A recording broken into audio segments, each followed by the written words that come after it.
नमस्कार। आज पूरे देश में ज्ञानवापी मस्जिद को लेकर के कंट्रोवर्सी चल रही है और ये कंट्रोवर्सी होनी भी थी क्योंकि ज्ञानवापी मस्जिद के नीचे हिंदुओं का एक बहुत ही गौरवशाली इतिहास दबा हुआ है। जी हाँ, इसका प्रमाण भी है और उसका इसका उल्लेख हिस्ट्री में भी है और इसका उल्लेख हमारे वेदों में भी है। हमारे वेद जो कि अब 3700 साल पुराने हो चुके हैं, उन चारों वेदों में काशी विश्वेश्वर मंदिर या काशी विश्वनाथ मंदिर का वर्णन मिलता है। इसके अलावे स्कंद पुराण जो कि लगभग 1400 साल पुराना हो चुका है, उसके चौथे खंड में, जिसको काशी खंड भी कहते हैं, वहां पे भी काशी विश्वेश्वर मंदिर का उल्लेख किया गया है। अब अगर रिटन हिस्ट्री की ही अगर माने, क्योंकि कुछ सेकुलर लिब्रांडू लोग जो कि इतने ढीठ होते हैं, जो कि बोलते हैं कि ना हम वेदों में मानते हैं ना हम पुराणों में विश्वास रखते हैं, बस हम कुरान में विश्वास रखते हैं, तो इन ढीठ लोगों के लिए रिटन हिस्ट्री भी है।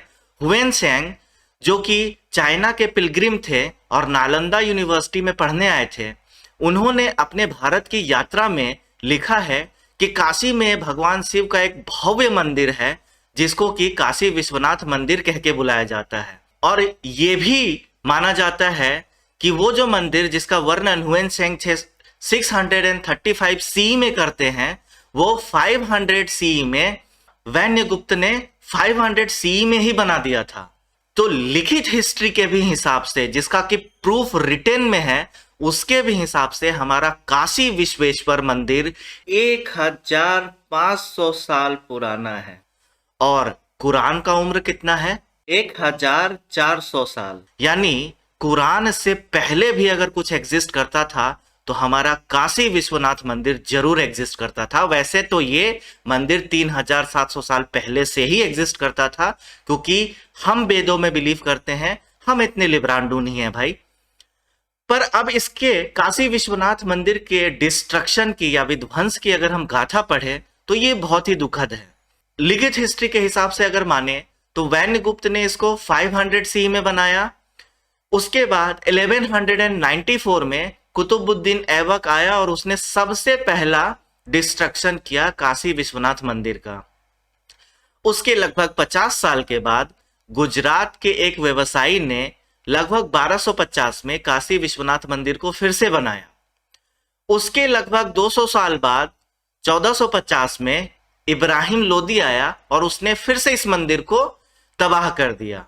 इब्राहिम लोदी ने जब 1450 में इसका विध्वंस किया तो उसके बाद राजा तोदरमाल और उनके बेटे गोवर्धन दास ने 1550 में इसको फिर से वापस बनाया।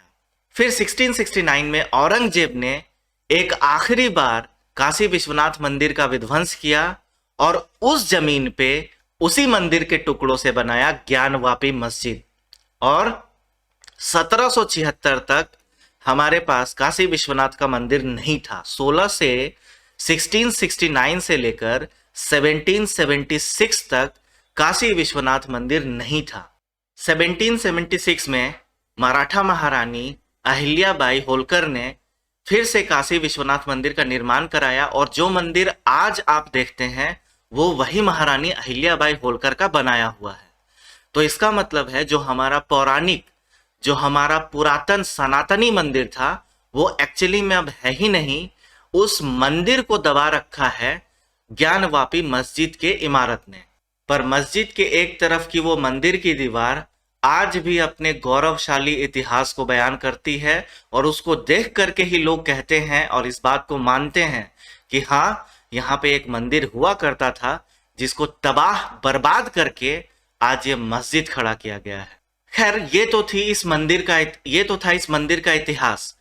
पर 1669 में आखिर औरंगजेब ने इस मंदिर को क्यों तबाह किया? अब यहाँ पे जब मैं आपको इसके पीछे की सही कहानी और कांग्रेस की जुबान वाली कहानी जब बताऊंगा, उससे आपको ये बिल्कुल पता चल जाएगा कि कांग्रेस ने कैसे हमेशा हमारे गौरवशाली इतिहास को दबाने और उसको गंदा मजाक बनाने की कोशिश की है। देखिए, एक किताब है काशी नगरी एक रूप अनेक। इसको लिखा है ओम प्रकाश केजरीवाल जी ने, जो कि मास्टर्स हैं बीएचयू से और उन्होंने पीएचडी किया है लंदन यूनिवर्सिटी से। उन्होंने ही ये किताब लिखी है काशी नगरी एक रूप अनेक। ये बताते हैं कि जो औरंगजेब था वो एक बहुत ही कट्टरवादी मुस्लिम था। उसको हिंदू और हिंदुओं के रीति रिवाज से बहुत ही नफरत थी। उसको लगभग 18 अप्रैल 1669 में किसी ने बताया, ये जो हिंदू हैं ये काशी में और इसके आसपास के एरियाज में अपने धर्म के बारे में पढ़ाते हैं। बहुत दूर दूर से हिंदू और यहाँ तक कि मुस्लिम छात्र आते हैं और इनके धार्मिक ग्रंथों के बारे में पढ़ाई करते हैं। तो अब एक सवाल ये आता है कि आखिर हमारे धर्म में बाकी धर्म के लोग इतना इंटरेस्ट क्यों लेते हैं? देखिए, ये एकमात्र ऐसा धर्म है जिसमें चिकित्सा के लिए आयुर्वेद है, जिसमें मैथमेटिक्स के लिए वैदिक मैथमेटिक्स है, जहां पे राजनीति और अर्थशास्त्र के बारे में भी पढ़ाया जाता है।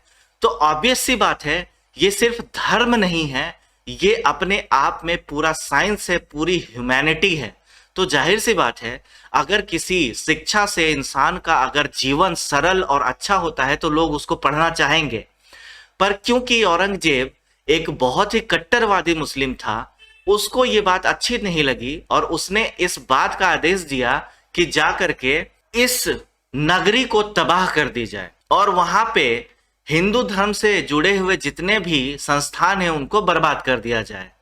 फिर 2 सितंबर 1669 को वापस जाके औरंगजेब को उसके सैनिकों ने बताया कि हमने काशी के विश्वनाथ मंदिर को तबाह कर दिया है, और उसी समय उसने आदेश दिया कि अब वहीं पे अब एक काम करो, मस्जिद बना दो। और ये बिल्कुल रिटन हिस्ट्री है।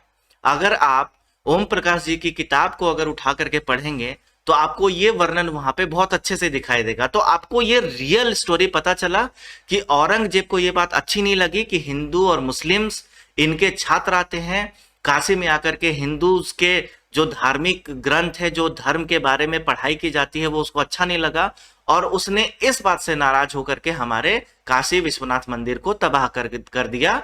अब देखिए, नेहरू गांधी के समय के कांग्रेस के एक और नेता थे जिनका नाम है पिटाभी सीतारमैया। ये मध्य प्रदेश के पहले गवर्नर बने और ये आंध्रा बैंक के फाउंडर भी हैं। तो इन्होंने एक किताब लिखी, फीदर्स एंड स्टोन्स। उस किताब में इन्होंने लिखा, औरंगजेब के बहुत सारे दरबारी हिंदू भी हुआ करते थे, तो वैसे ही इसके बहुत सारे हिंदू दरबारी काशी गए नहाने और पूजा करने के लिए।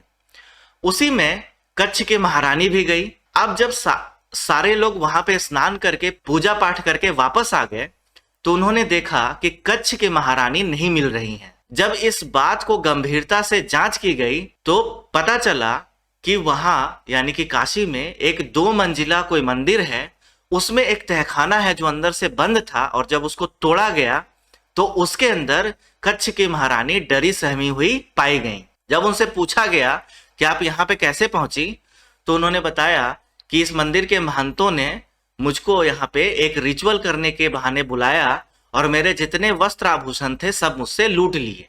तो ये बात जब औरंगजेब को बताई गई तो उसने बोला कि धर्म के नाम पे जब ऐसा कुकर्म कहीं पे किया जा रहा है तो ऐसे जगह का नहीं रहना ही ठीक होगा, और इस वजह से उसने काशी विश्वेश्वर मंदिर को बर्बाद कर दिया, तबाह कर दिया।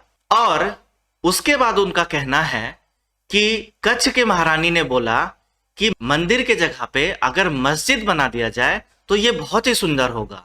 तो कच्छ के महारानी का बात मानते हुए औरंगजेब ने वहां पे एक मस्जिद बनवा दिया, जो कि ज्ञानवापी मस्जिद आज भी आप वहां पे देख सकते हैं। ये वर्णन कांग्रेस के पिटाभी सीतारमैया जी के किताब फीदर्स एंड स्टोन्स में देखा जा सकता है। अब उनसे पूछा गया कि इसका प्रमाण क्या है, तो उन्होंने अपनी किताब में ही लिख दिया कि नहीं, इसका कोई प्रमाण नहीं है, ये स्टोरी मुझको किसी मुस्लिम ने सुनाई थी।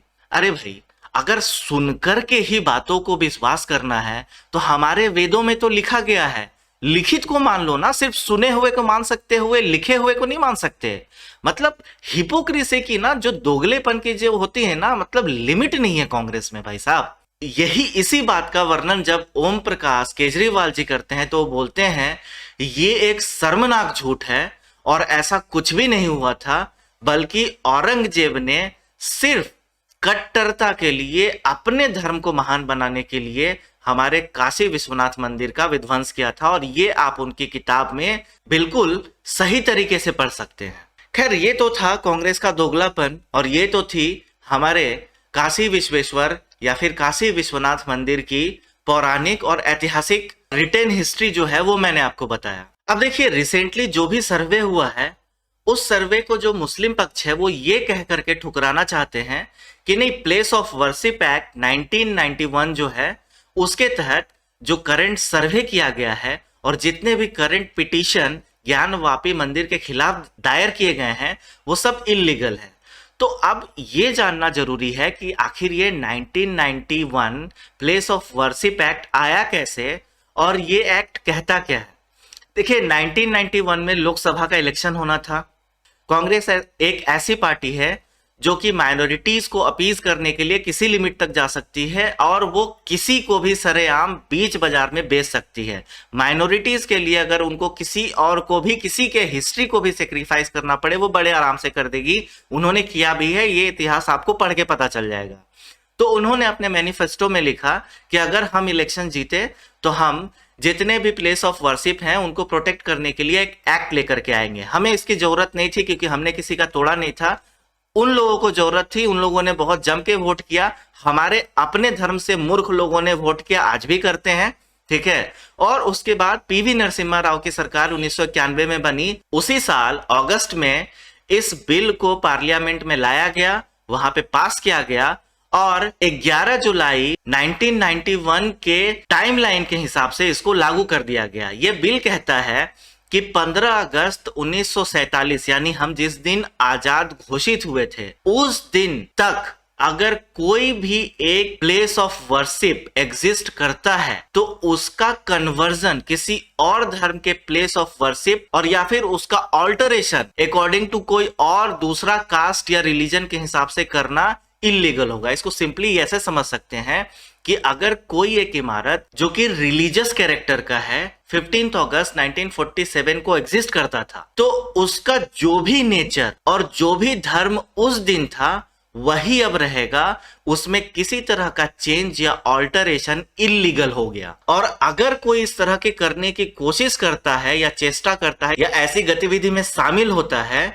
तो उसको 3 साल तक की सजा या जुर्माना या दोनों एक साथ हो सकते हैं। तो आखिर ये 1991 प्लेस ऑफ वर्शिप एक्ट लाया क्यों गया? देखिए, राम जन्मभूमि और बाबरी मस्जिद का जो मुद्दा था वो 1980 में गर्म हो चुका था। 1980 से ही वो मुद्दा बिल्कुल पीक पे चल रहा था। ऑलरेडी इस तरह के कयास लगाए जा रहे थे कि बाबरी मस्जिद राम जन्मभूमि का जो मुद्दा है वो एक कम्युनल रूप ले लेगा। तो कहीं इस मुद्दे के बाद कोई दूसरा हिस्टोरिकल फैक्ट लेकर के कोई नया मुद्दा ना उठाया जाए, कहीं कोई दूसरा मुद्दा अब हिंदू ना उठा दें, इसको प्रोहिबिट करने के लिए अगेंस्ट द हिंदूज इस एक्ट को पीवी नरसिम्हा राव की सरकार ने पारित किया, जिसका कि बीजेपी ने पुरजोर विरोध किया था। पर वो प्रतिरोध और वो विरोध कोई काम नहीं आया, ये बिल पास हुआ और लागू कर दिया गया। अब देखिए, इस प्लेस ऑफ वर्शिप एक्ट 1991 लगने का मतलब क्या था कि अगर कहीं किसी भी कोर्ट में कोई भी एक ऐसा केस दाखिल किया गया हो या करने की कोई सोच रहा हो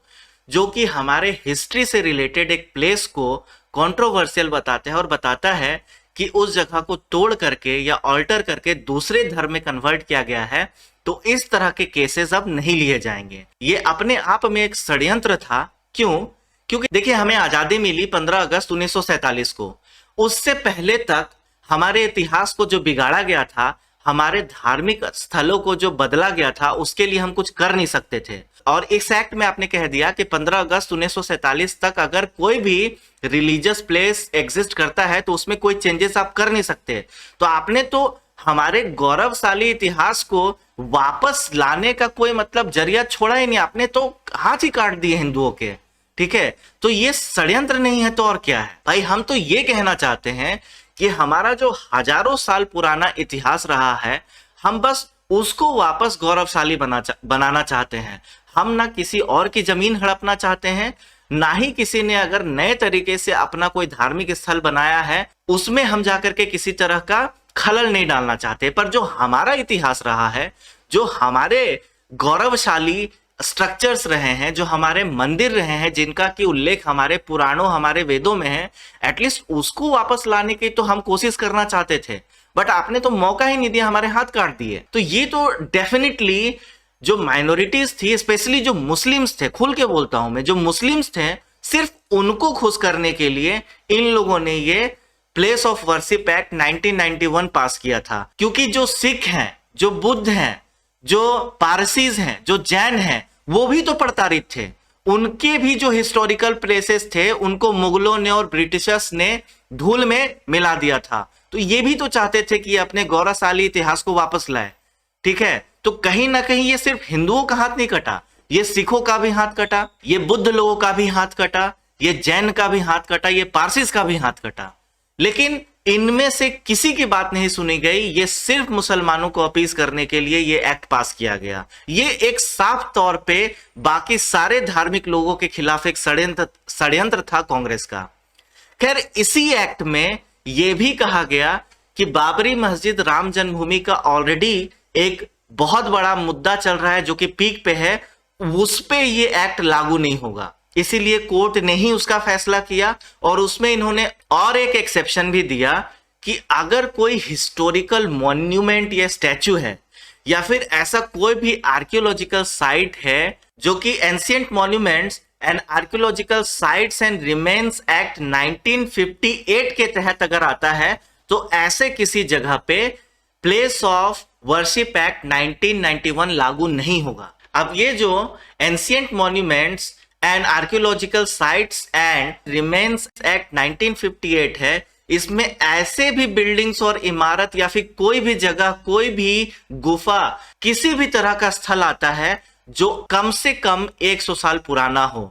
तो भाई आप एक बात बताइए, 1669 में बना हुआ ज्ञानवापी मस्जिद जो कि 353 साल पुराना हो चुका है, क्या वो ancient monuments and archaeological sites and remains act 1958 के तहत नहीं आता? भाई मुझको देखिए ऐसा लगता है कि क्योंकि ये 353 साल पुराना है तो डेफिनेटली ये ancient monuments and archaeological sites and remains act में आता है और इसीलिए ये प्लेस ऑफ वर्शिप एक्ट 1991 से एग्जेम्प्टेड है। अगर ऐसा हुआ तो इस केस पे सुनवाई करनी होगी और इसके खिलाफ जितने भी पिटीशन लिए गए हैं उन पे कोई ना कोई कार्रवाई करनी ही होगी। ऑब्वियसली होनी भी चाहिए, क्योंकि अगर हमारे गौरवशाली इतिहास को आज किसी ने धसा करके उस पे अपना इतिहास बनाने का कोशिश किया है तो यही चीज दोबारा की जा सकती है। आपको भी ये चीज जानना चाहिए और आपको भी इसके प्रति अपनी कोई ना कोई राय रखनी ही चाहिए। आपकी इस बारे में क्या राय है कमेंट करके जरूर बताइएगा। बहरहाल देखिए, मैंने जो कहा वो मेरी राय है, आप जो कमेंट करके कहना चाहते हैं वो आपकी राय है, पर यहाँ पे मैं भी ये डिक्लेरेशन देना चाहता हूं कि आफ्टर ऑल कानून सबसे ऊपर है। कानून की क्या राय है, कानून क्या कहता है, वो सबसे ऊपर है और वो सबके लिए मान्य है और वो मेरे लिए भी मान्य है। कानून का होना और कानून का माना जाना इस पूरे समाज के लिए अच्छा है। इसीलिए माननीय सुप्रीम कोर्ट जो भी फैसला ले, वो जो भी करने को कहें उसको करना और उस पे अमल करना हमारा धर्म है, हम करेंगे भी। और यही मैं आपसे अपील करता हूं। मैं बस ये चाहता था कि मैं आपको ये बताऊं कि जिस जमीन पे ज्ञानवापी मस्जिद खड़ा है, सच में वहां पे ही हमारा पौराणिक काशी विश्वेश्वर मंदिर खड़ा हुआ करता था। कभी उसको बार बार तबाह किया गया और आज उस मंदिर में वुजू खाने में शिवलिंग मिला है, उसको भी देख करके मुझको बुरा लगा। अरे अगर शिवलिंग था तो उसको निकाल करके हिंदू पक्ष को दे देते, उसको आपने वजू खाना बना दिया। वजू का मतलब आप समझते हैं, जब नमाज पढ़ने से पहले मुस्लिम्स अपना हाथ मुंह धो करके कुल्ला करते हैं और उसको थूकते हैं, अपना मुंह कान साफ करते हैं, उसको वजू करना बोलते हैं और ये नमाज पढ़ने से पहले अनिवार्य होता है। अगर आप मेरे देवता के किसी प्रतिमा को ऐसे जगह पे रखते हो तो ऑब्वियस सी बात है मेरा धर्म, मेरा दिल तो आहत होगा। इसको सेकुलरिज्म नहीं बोला जा सकता। ये देख करके मुझको बहुत दुख लगा। जो वीडियो में दिखता है वो मेरा शिवलिंग है, वो मेरे धर्म का प्रतीक है, उसको आपने वजू खाना बना दिया और अब आप बहाना बना रहे हो कि ये झरना है। अगर झरना है तो चलाओ ना भाई। कट्टरता में आप लोगों से ना कोई नहीं जीत सकता और सच में आप लोगों ने ना हमेशा हमारी ना परीक्षा ली है और हमेशा इस परीक्षा में हम पास हुए हैं। उम्मीद करता हूं कि मेरे देश के हिंदू जो भी इस समय आगे चल करके जो भी माननीय सुप्रीम कोर्ट निर्देश देगी, जो भी वो फैसला लेगी, उस फैसले को वो स्वीकार करेंगे और उसको वो मानेंगे, किसी भी तरह का विरोध नहीं करेंगे और किसी भी तरह का कम्युनल वायलेंस नहीं करेंगे। प्लीज नहीं, हम ऐसे नहीं हैं। पर हाँ, अपने इतिहास को सीखिए और ये देखिए कि भविष्य में आपके साथ ऐसा ना हो। मेरा बस एक ही उद्देश्य है कि यहां पे बैठ करके मैं आपको इतिहास बताऊं ताकि हमारा भविष्य सुरक्षित हो, हमारे बच्चे सुरक्षित हों और ऐसे कट्टर लोगों से हम अपने बच्चों को, हम अपने फ्यूचर जनरेशन को बचा सकें। बहुत बुरा लगा मुझको जब मुझको वो शिवलिंग वजू खाने में दिखाई दिया। आपके धर्म का अगर कोई मजाक उड़ाता है तो आप लोग तलवार निकाल लेते हो, काट देते हो, पत्थर फेंकते हो, लेकिन मेरे देवता का मजाक उड़ाया, उनका अपमान किया और हम कुछ ना करें। मतलब ये दोगलेपन का ना एक एक्सट्रीम लिमिट है। और यहां पे एक चीज और मैं कहना चाहता हूं, देखिए, आप बेशक लिबरल होंगे और आप बेशक लिबरांडू बनना चाहेंगे, बनिए, कोई दिक्कत नहीं है, लेकिन ये जो कांग्रेस की सरकारें रही है ना इस देश में, ये एक बहुत ही दोगली पार्टी है। अगर इसके किसी कैंडिडेट के खिलाफ अगर एक कुत्ता भी खड़ा हो जाएगा ना, तो मैं पर्सनली और मेरे जैसा कोई भी हिंदू जो शांति से और चैन से ही सोना चाहता है रात को कि नहीं मेरा भविष्य अच्छा है, वो उस कुत्ते को वोट देगा, पर कांग्रेस को कभी वोट नहीं देगा। मैं लिटरली दिल से ये बात बोल रहा हूं, क्योंकि कुत्ते में वफादारी है, पर ये कांग्रेस एक नंबर की दगेबाज पार्टी रही है। हमेशा इसने हम लोगों को छला है, हमें मूर्ख बनाने की कोशिश की है। हमारा जो गौरवशाली इतिहास है उसको एक बहुत ही भद्दा रूप देने का कोशिश किया और इसका मैंने प्रमाण भी आपके सामने बताया। वो जो कहानी इन लोगों ने किताब में लिखी है, और ऐसी पता नहीं कितनी सारी कहानियां हैं। हमारे गौरवशाली महाराजा शिवाजी महाराज को ये लोग भगौड़ा और बहरूपिया कहते हैं। बताऊंगा, शिवाजी महाराज की गौरवशाली कहानी 5 मिनट में नहीं बताई जा सकती। उनकी गौरवशाली कहानी के लिए मैं एक पूर्ण वीडियो बनाऊंगा, पर उम्मीद करता हूं कि आपको ये वीडियो अच्छी लगी हो, और लगी ना लगी हो, कम से कम इससे आपकी आंखें खुली हो। अगर ऐसा है तो प्लीज इसको शेयर कीजिएगा और जितने ज्यादा लोगों तक हो सके तो इसको पहुंचाइएगा। मैं उम्मीद करता हूं कि इस अभियान में आप पूरे दिल से मेरा साथ देंगे, और प्लीज दीजिए, क्योंकि ये मुहिम बहुत लंबी है, ये सफर बहुत लंबा है, मैं अकेला नहीं तय कर पाऊंगा, थक जाऊंगा। इस उम्मीद के साथ मैं आपसे विदा लेता हूं। नमस्कार, फिर बहुत जल्द आपसे मुलाकात होगी। तब तक अपना ख्याल रखिएगा और स्वस्थ रहिएगा।